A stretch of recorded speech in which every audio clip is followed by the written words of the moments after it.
Hey, what's up triathletes, Taren here. We've all heard about training with the standard metrics like heart rate, VO2 max, power, vertical oscillation maybe. But one of the best training metrics that you probably haven't heard of that is a really good way to assess how ready you are to give her hell in the next workout and how recovered you are in case you're a little bit fatigued and you don't know it is heart rate variability. Stick around because today I'm going to tell you how you can use heart rate variability to become a better version of you. You're already a pretty good you, but we want you to be a better you.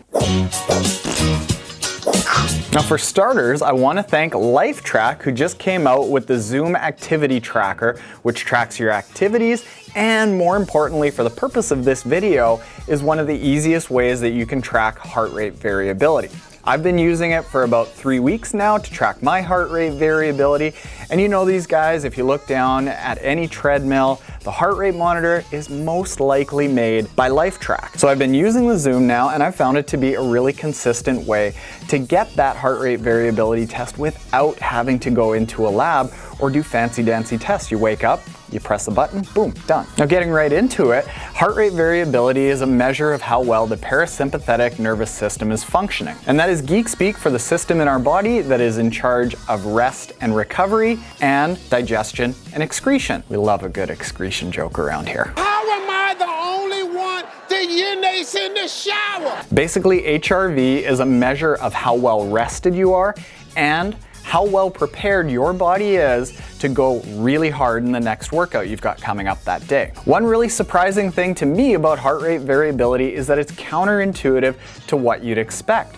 You don't actually want a very consistent heart rate. Dub dub, dub dub, dub dub. What you actually want if you're well rested is a fair bit of variability in your heart rate. Dub dub, dub dub, dub dub. Dub dub. The variability though is so slight that you won't actually be able to pick it up yourself without one of these babies. My Canadian science analogy of a low heart rate variability, it's kind of like a person that's really tired just going through the motions of a day. Somebody with really high heart rate variability is like a person that's really excited, that is enjoying life and has spurts and rest stops. You want your heart to beat only when it needs to, not just because it has to. And that's what high heart rate variability is like. The more variation in our heart rate, the better our parasympathetic nervous system is working and the better rested we are. Lower heart rate variability numbers mean that you probably need some rest or a lighter workout, and these numbers are so exact that you probably won't even notice that you're feeling tired until you see the number come out on the HRV test, and then you might think to yourself, yeah, I've had a few hard workouts throughout the last few days and I am a little bit fatigued.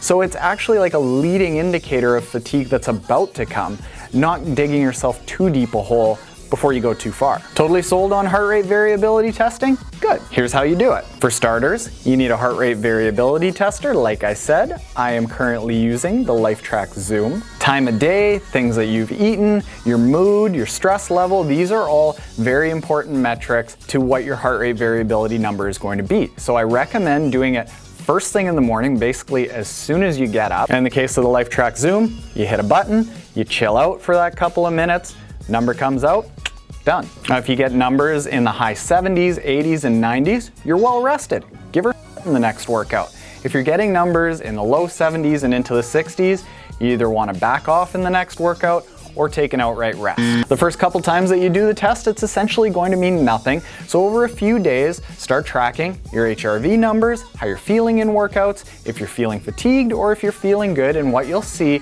is that there's going to be trends and correlations that develop between your HRV numbers and how your workouts are going. And then you can use that to start guiding the rest of your workouts. So there you go, that is heart rate variability testing. There's going to be a few more videos because Lifetrak Zoom has been so kind as to send this out and partner with Triathlon Taren for a few videos coming up. If you want to know more about heart rate variability, make sure you subscribe to the channel and like and comment in this video.